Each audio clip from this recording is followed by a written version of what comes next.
Chapter 56. One morning, about a week after Bingley's engagement with Jane had been formed, as he and the females of the family were sitting together in the dining room, their attention was suddenly drawn to the window by the sound of a carriage, and they perceived a chaise and four driving up the lawn. It was too early in the morning for visitors, and besides, the equipage did not answer to that of any of their neighbours. The horses were post, and neither the carriage, nor the livery of the servant who preceded it, were familiar to them. As it was certain, however, that somebody was coming, Bingley instantly prevailed on Miss Bennet to avoid the confinement of such an intrusion, and walk away with him into the shrubbery. They both set off, and the conjectures of the remaining three continued, though with little satisfaction, till the door was thrown open and their visitor entered. It was Lady Catherine de Bourgh. They were of course all intending to be surprised, but their astonishment was beyond their expectation, and on the part of Mrs. Bennet and Kitty, though she was perfectly unknown to them, even inferior to what Elizabeth felt. She entered the room with an air more than usually ungracious, made no other reply to Elizabeth's salutation than a slight inclination of the head, and sat down without saying a word. Elizabeth had mentioned her name to her mother on her ladyship's entrance, though no request of introduction had been made. Mrs. Bennet, all amazement, though flattered by having a guest of such high importance, received her with the utmost politeness. After sitting for a moment in silence, she said very stiffly to Elizabeth, "I hope you are well, Miss Bennet. That lady, I suppose, is your mother?" Elizabeth replied very concisely that she was. "And that, I suppose, is one of your sisters?" "Yes, madam," said Mrs. Bennet, delighted to speak to Lady Catherine. "She is my youngest girl but one. My youngest of all is lately married, and my eldest is somewhere about the grounds, walking with a young man who, I believe, will soon become a part of the family." "You have a very small park here," returned Lady Catherine after a short silence. "It is nothing in comparison of Rosings, my lady, I dare say, but I assure you it is much larger than Sir William Lucas's. This must be a most inconvenient sitting room for the evening. In summer, the windows are full west." Mrs. Bennet assured her that they never sat there after dinner, and then added, "May I take the liberty of asking your ladyship whether you left Mr. and Mrs. Collins well?" "Yes, very well. I saw them the night before last." Elizabeth now expected that she would produce a letter for her from Charlotte, as it seemed the only probable motive for her calling. But no letter appeared, and she was completely puzzled. Mrs. Bennet, with great civility, begged her ladyship to take some refreshment, but Lady Catherine very resolutely, and not very politely, declined eating anything, and then, rising up, said to Elizabeth, "Miss Bennet, there seemed to be a prettyish kind of a little wilderness on one side of your lawn. I should be glad to take a turn in it, if you will favour me with your company." "Go, my dear," cried her mother, "and show her ladyship about the different walks. I think she will be pleased with the hermitage." Elizabeth obeyed, and running into her own room for her parasol, attended her noble guest downstairs. As they passed through the hall, Lady Catherine opened the doors into the dining parlour and drawing room, and pronouncing them, after a short survey, to be decent-looking rooms, walked on. Her carriage remained at the door, and Elizabeth saw that her waiting woman was in it. They proceeded in silence along the gravel walk that led to the copse. Elizabeth was determined to make no effort for conversation with a woman who was now more than usually insolent and disagreeable. "How could I ever think her like her nephew?" said she, as she looked in her face. As soon as they entered the copse, Lady Catherine began in the following manner. "You can be at no loss, Miss Bennet, to understand the reason of my journey hither. Your own heart, your own conscience, must tell you why I come." Elizabeth looked with unaffected astonishment. "Indeed, you are mistaken, madam. I have not been at all able to account for the honour of seeing you here." "Miss Bennet," replied her ladyship, in an angry tone, "you ought to know that I am not to be trifled with. But however insincere you may choose to be, you shall not find me so. My character has ever been celebrated for its sincerity and frankness, and in a cause of such moment as this, I shall certainly not depart from it. A report of a most alarming nature reached me 2 days ago. I was told that not only your sister was on the point of being most advantageously married, but that Miss Elizabeth Bennet, would, in all likelihood, be soon afterwards united to my nephew, my own nephew, Mr. Darcy.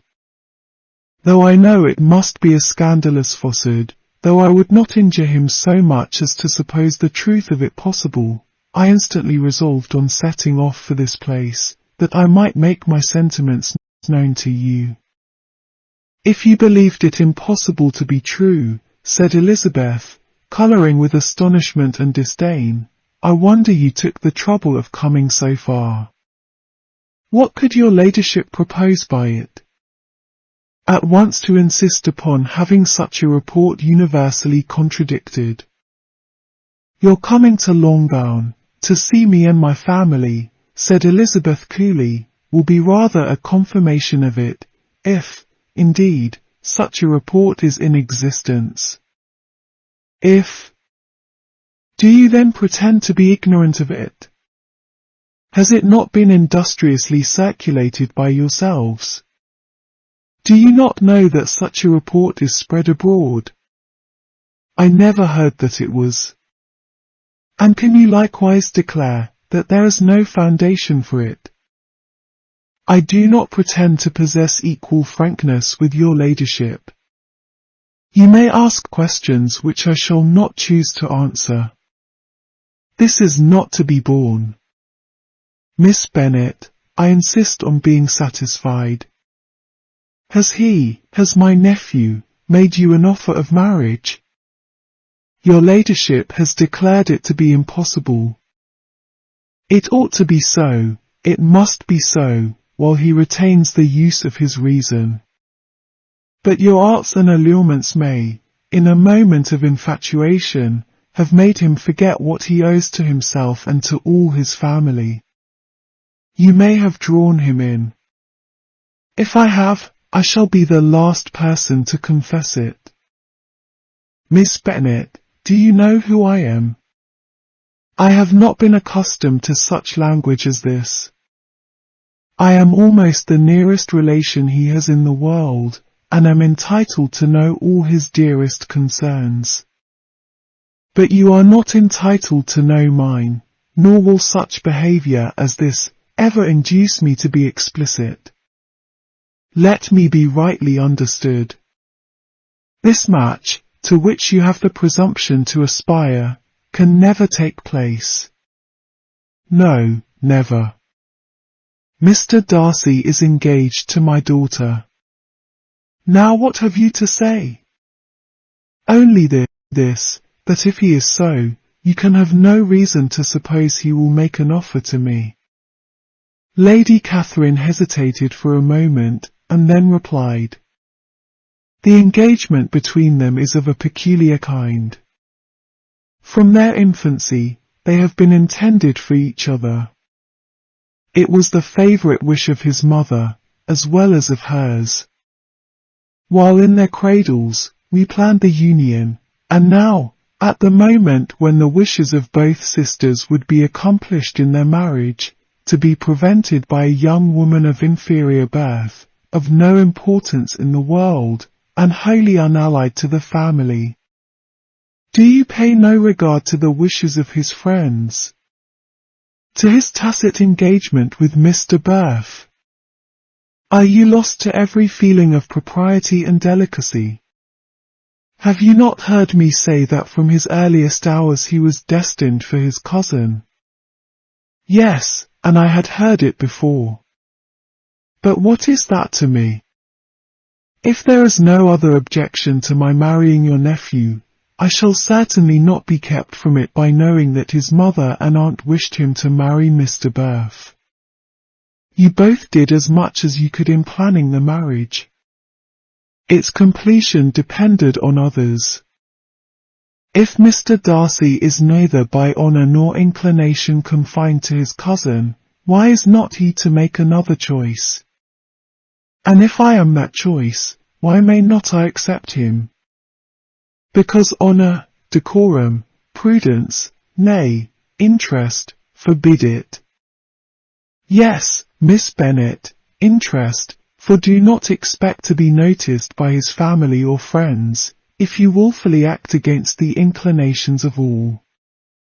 You will be censured, slighted, and despised, by everyone connected with him. Your alliance will be a disgrace, your name will never even be mentioned by any of us. These are heavy misfortunes, replied Elizabeth.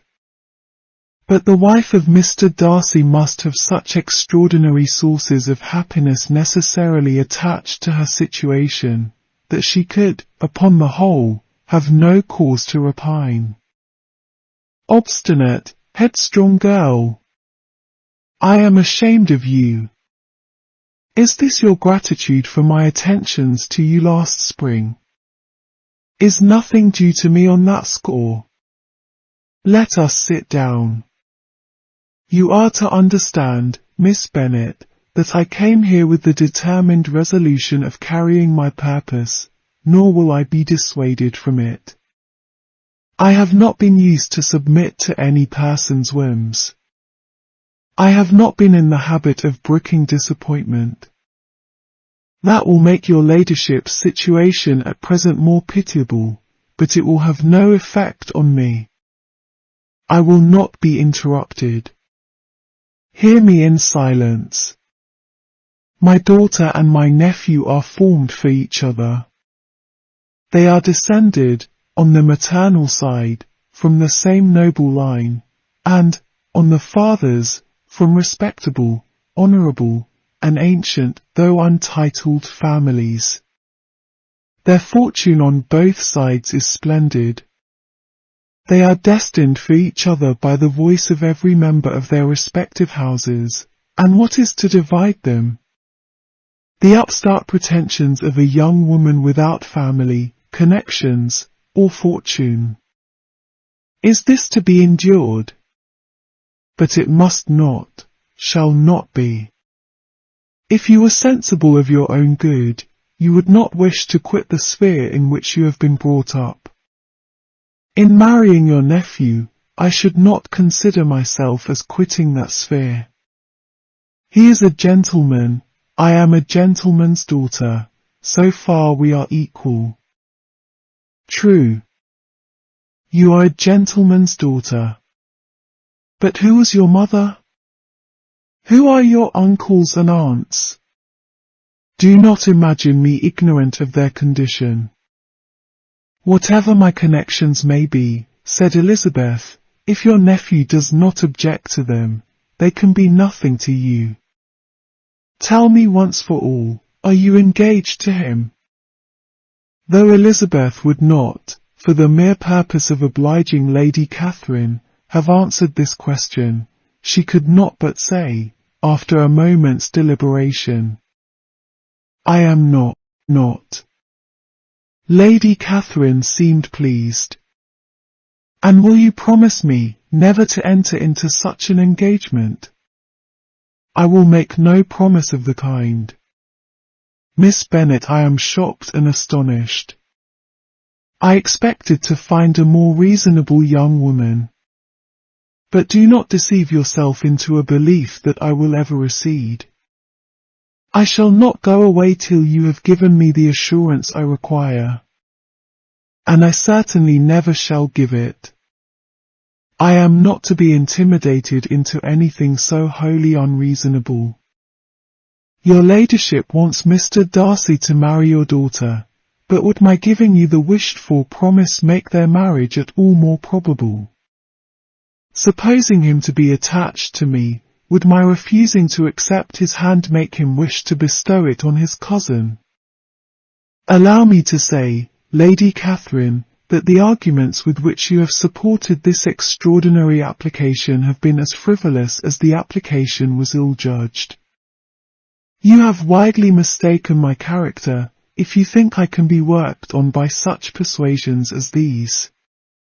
How far your nephew might approve of your interference in his affairs, I cannot tell, but you have certainly no right to concern yourself in mine. I must beg, therefore, to be importuned no farther on the subject. Not so hasty, if you please. I have by no means done. To all the objections I have already urged, I have still another to add. I am no stranger to the particulars of your youngest sister's infamous elopement.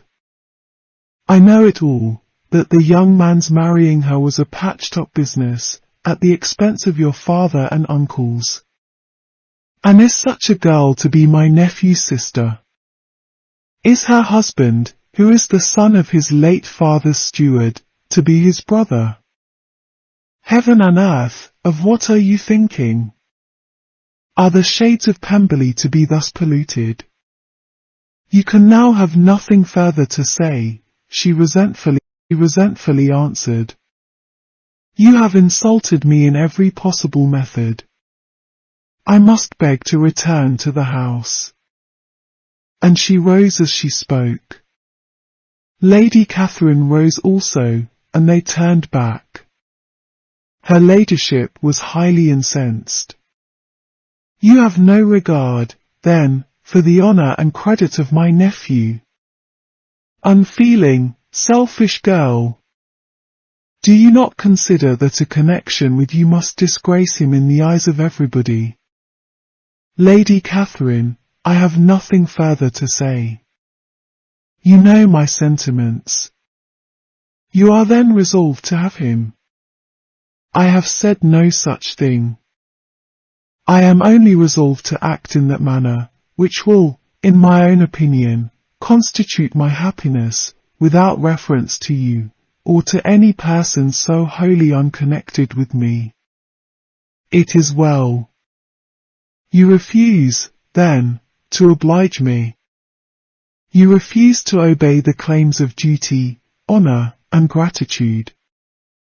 You are determined to ruin him in the opinion of all his friends, and make him the contempt of the world. Neither duty, nor honour, nor gratitude, replied Elizabeth, have any possible claim on me, in the present instance. No principle of either would be violated by my marriage with Mr. Darcy. And with regard to the resentment of his family, or the indignation of the world, if the former were excited by his marrying me, it would not give me one moment's concern, and the world in general would have too much sense to join in the scorn. And this is your real opinion? This is your final resolve? Very well. I shall now know how to act. Do not imagine, Miss Bennet, that your ambition will ever be gratified. I came to try you. I hope to find you reasonable, but, depend upon it, I will carry my point. In this manner Lady Catherine talked on, till they were at the door of the carriage, when, turning hastily round, she added, I take no leave of you, Miss Bennet. I send no compliments to your mother. You deserve no such attention. I am most seriously displeased. Elizabeth made no answer, and without attempting to persuade her ladyship to return into the house, walked quietly into it herself. She heard the carriage drive away as she proceeded upstairs. Her mother impatiently met her at the door of the dressing-room, to ask why Lady Catherine would not come in again and rest herself. She did not choose it, said her daughter, she would go. She is a very fine-looking woman. And her calling here was prodigiously civil. For she only came, I suppose, to tell us the Collinses were well. She is on her road somewhere, I dare say, and so, passing through Meryton, thought she might as well call on you. I suppose she had nothing particular to say to you, Lizzie. Elizabeth was forced to give into a little falsehood here, for to acknowledge the substance of their conversation was impossible.